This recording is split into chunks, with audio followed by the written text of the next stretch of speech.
សួស្តីប្រិយមិត្តជាទីមេត្រីនៅក្នុងបរិបទដែលពិភពលោកយើងក៏បាននឹងកំពុងទទួលរងនៅកម្ដៅសង្គ្រាមពាណិជ្ជកម្មបាទឬក៏ Trade War ដែលផ្ដើមចេញពីការដាក់ពន្ធពីសំណាក់រដ្ឋបាលសហរដ្ឋអាមេរិកពោលគឺលោក Donald Trump ទៅលើបណ្ដាប្រទេសនានាជុំវិញពិភពលោកយើងសង្កេតឃើញថាតាមរយៈសារព័ត៌មានទាំងនៅក្នុងស្រុកនិងក្រៅស្រុកបានឲ្យយើងដឹងថាបានកើតមាននៅព្រឹត្តិការណ៍ឬក៏ដូចជាព័ត៌មានជាច្រើនបាទឧទាហរណ៍ថាព័ត៌មានឬក៏ប្រធានបទស្ដីអំពីការឆ្លើយតបទៅកាន់រដ្ឋបាលសហរដ្ឋអាមេរិករបស់ប្រទេសនីមួយៗការលើកឡើងអំពីផលប៉ះពាល់អំពីការដាក់ពន្ធទៅលើបណ្ដាប្រទេសនានាការប្រតិកម្មទៅកាន់សហរដ្ឋអាមេរិកឬក៏ការលើកជាយុទ្ធសាស្ត្រវិធីសាស្ត្រក្នុងការចរចាជាមួយសហរដ្ឋអាមេរិកអីជាដើមក្នុងបាននៅក្នុងចំណោមប្រធានបទក៏ដូចជាព័ត៌មានទាំង lain នោះខ្ញុំសង្កេតឃើញថាមានប្រធានបទឬក៏ដូចជាព័ត៌មានមួយដែលគេតែងតែមិនមើលរំលងតែងតែលើកយកមកនិយាយផងដែរនោះគឺការនិយាយអំពីការធ្លាក់ចុះនៃផ្សារហ៊ុនបាទឧទាហរណ៍ថាការឡើងសំទុះការធ្លាក់ថ្លៃពីហ៊ុនជាដើមការងើបឡើងវិញបន្តិចតួចនៃតម្លៃភាគហ៊ុនជាដើមបាទដូច្នេះជាក្នុងឱកាសនេះយើងអាចចោទជាសំណួរថាតើផ្សារហ៊ុនមានទំនាក់ទំនងអ្វីជាមួយនឹងវិស័យសេដ្ឋកិច្ចពាណិជ្ជកម្មហេតុអ្វីនៅក្នុងវិស័យសេដ្ឋកិច្ចពាណិជ្ជកម្មការវិនិយោគអីជាដើមបាទជាពិសេសនៅក្នុងប្រទេសអភិវឌ្ឍន៍គេតែងតែលើកយកឬក៏ផ្សារភ្ជាប់ជាមួយនឹងប្រធានបទផ្សារហ៊ុននេះបាទជាការពិតណាស់ផ្សារហ៊ុនបើនិយាយអំពីនៅក្នុងប្រទេសអភិវឌ្ឍន៍ពិតជាដើរតួនាទីសំខាន់ណាស់នៅក្នុងសេដ្ឋកិច្ចពាណិជ្ជកម្មការវិនិយោគរួមទាំងការស្រាវជ្រាវថ្មីជាដើមមកបាទពោលគឺចំពោះប្រទេសជឿនលឿនផ្សារហ៊ុនបានដើរតួនាទីសំខាន់ណាស់ក្នុងការជំរុញការលូតលាស់ធុរកិច្ចតាំងពីធុនតូចទៅមធ្យមពីមធ្យមទៅក្រុមហ៊ុនដែលមានទំហំធំដែលមានសក្តានុពលអាចពង្រីកខ្លួនឲ្យប្រែក្លាយជាក្រុមហ៊ុនធំក្រុមហ៊ុនយក្សនឹងទៅជាពិសេសក្លាយជាក្រុមហ៊ុនអន្តរជាតិដែលមានសក្តានុពលរបស់ខ្លួនបាទដែលមានលទ្ធភាពរហូតដល់អាចចែកចាយផលិតផលឬក៏សេវាកម្មរបស់ខ្លួនទៅកាន់ពិភពលោកទៀតផងបាទចំពោះ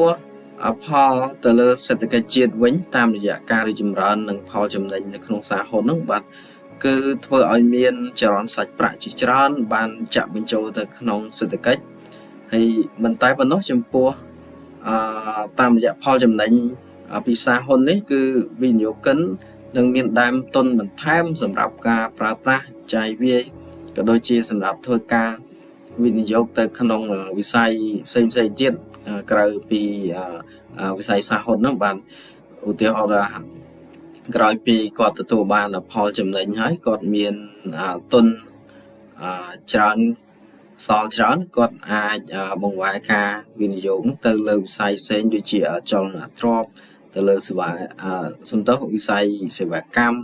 វិស័យស្រាវជ្រាវថ្មីអីជាដើមបាទទាំងនេះជាហេតុដែលនាំឲ្យសេដ្ឋកិច្ចរបស់ប្រទេសជាតិមួយកាន់តែមានភាពរស់រវើកឡើងបន្ថែមទៀតបាទដូច្នេះតាមទស្សនៈរបស់ខ្ញុំផ្ទាល់គឺវាខ្ញុំចាំទុកថាវាដល់ពេលហើយដែលពលរដ្ឋខ្មែរយើងគ្រប់រូបគ្រប់ស្រទាប់វណ្ណៈគ្រប់វ័យគួរតែចំណាយពេលស្វែងយល់និងស្រាវជ្រាវនិងសិក្សាអំពីវិស័យមួយនេះបាទពោលគឺវិស័យផ្សារហ៊ុននេះគឺមិនថាលោកអ្នកជាកសិករកម្មករអាជីវករសិស្សនិស្សិតឬក៏ម្ចាស់សហគ្រាសអីទេបាទជាពិសេសគឺយុវជនជំនាន់ក្រោយដែលមានក្តីសម័យជាសហគ្រិនមួយរូបអីហ្នឹងគឺគួរតែដាក់ផ្សារហ៊ុនទៅជាផ្នែកមួយនៃក្តីសម័យរបស់ខ្លួនផងដែរបាទអញ្ចឹងនៅក្នុងនាមជាសហគ្រិនសម័យថ្មីលោកអ្នក មិនគួរដាក់ក្តីសម័យត្រឹមតែចង់បានក្រុមហ៊ុនមួយដែលរីកធំមានការរីកចម្រើនទទួលបានប្រាក់ចំណេញច្រើននោះទេលោកអ្នកគួរតែមានក្តីសម័យមួយខ្លាចជាក្រុមហ៊ុនមួយដែលមានលក្ខន្តិកៈគ្រប់គ្រាន់ដែលអាចចុះបញ្ជីនៅក្នុងសារហ៊ុនជាក្រុមហ៊ុនមួយដែលគេទទួលស្គាល់ជាសាធារណៈហើយប្រសិនបើក្តីសម័យរបស់លោកអ្នកអាចខ្លាចជាការពិតនោះក្រុមហ៊ុនរបស់អស់លោកអ្នកឬក៏ស្ថាប័នឬក៏អង្គភាពរបស់លោកអ្នកនឹងក្លាយជាស្ថាប័នមួយដែលពោរពេញទៅដោយសមត្ថភាពក្នុងការប្រកួតប្រជែង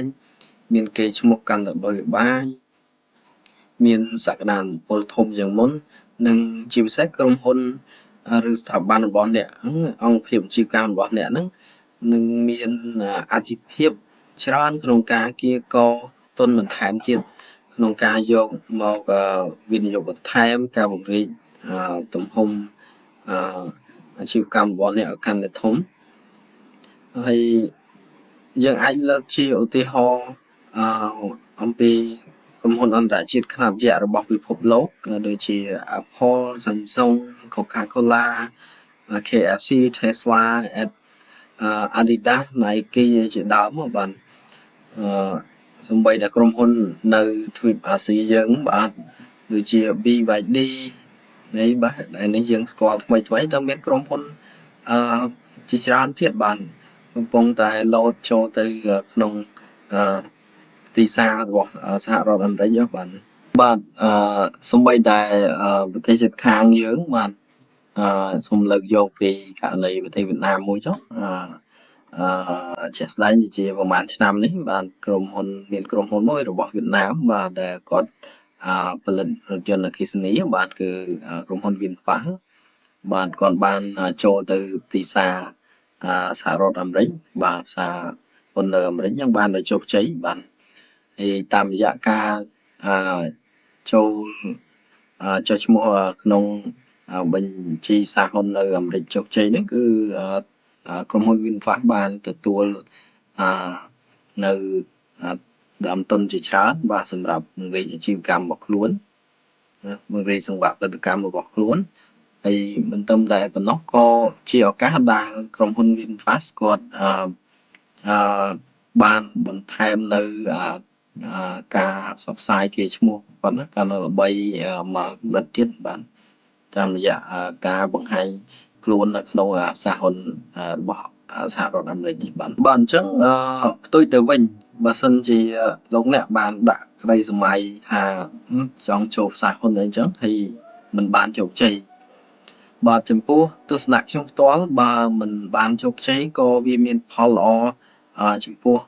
ស្ថាប័នឬក៏អង្គភាពអាជីវកម្មរបស់លោកអ្នកដែរបាទគឺដោយសារ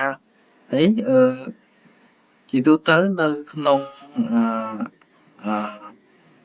ការចូលផ្សារហ៊ុនមួយបាទលោកអ្នកគឺត្រូវតែបំពេញបែបបទឬក៏ស្តង់ដារលក្ខខណ្ឌជាច្រើនដើម្បីអាចចូលទៅផ្សារហ៊ុនបានបាទអញ្ចឹងតម្រូវឲ្យអង្គភាពឬក៏ស្ថាប័នរបស់លោកអ្នកនោះមានការខិតខំប្រឹងប្រែងបាទរៀបចំនៅស្តង់ដារអភិបាលកិច្ចរបស់ក្រុមហ៊ុនរៀបចំបញ្ជីការឲ្យបានត្រឹមត្រូវមានលក្ខណៈស្តង់ដារមានតម្លាភាព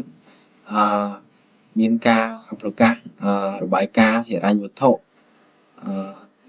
ការធ្វើសវនកម្មអីជាដើមនឹងលក្ខខណ្ឌដទៃទៀតដែលខ្ញុំមិនទាន់អាចរៀបរាប់បាត់នៅក្នុងវីដេអូនេះបាទយើងអាចនឹងលើកជាប្រធានបទមួយនិយាយលម្អិតនៅវីដេអូក្រោយៗទៀតបាទដោយនេះតាមការរៀបរាប់ខាងលើនេះបើទោះបីជាលោកអ្នកមិនអាចចូលផ្សារហ៊ុនបាននៅគ្រាដំបូងក៏លោក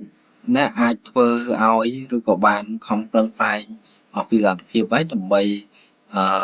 ឲ្យក្រុមហ៊ុនឬស្ថាប័នរបស់អ្នកប្រែក្លាយជាក្រុមហ៊ុនដែលមានលក្ខណៈស្តង់ដារមានភាពរឹងមាំមានការគ្រប់គ្រងបានល្អអីចឹងជាដើមបាទហើយម្យ៉ាងទៀតតាមរយៈការឆ្លងកាត់ការធ្វើការជាមួយនឹងភាគីផ្សារហ៊ុននោះនឹងលោកអ្នក នឹងទទួលបានចំណេះដឹងបទពិសោធន៍ក៏ដូចជាបានទទួលនៅអ្វីដែលជាចំណុចខ្វះខាតដែលលោកអ្នកអាចយកមកពង្រឹងឡើងវិញដែលជាកត្តាធ្វើឲ្យលោកអ្នកអាចនឹងឈានទៅដល់ការសម្រេចនៅរីកចម្រើនភាពរីកចម្រើនរបស់អង្គភាពនិងមានលទ្ធភាពចូលជាចូលនៅក្នុងសហហ៊ុនបានដោយជោគជ័យនៅជំហានបន្ទាប់នៅពេលអនាគតរបស់ អញ្ចឹងជាចុងក្រោយសូមអរគុណច្រើនចំពោះការចំណាយពេលទស្សនាសម្រាប់នៅវីដេអូនេះរបស់លោកអ្នកសូមអរគុណយើងនឹងជួបគ្នានៅវីដេអូក្រោយទៀត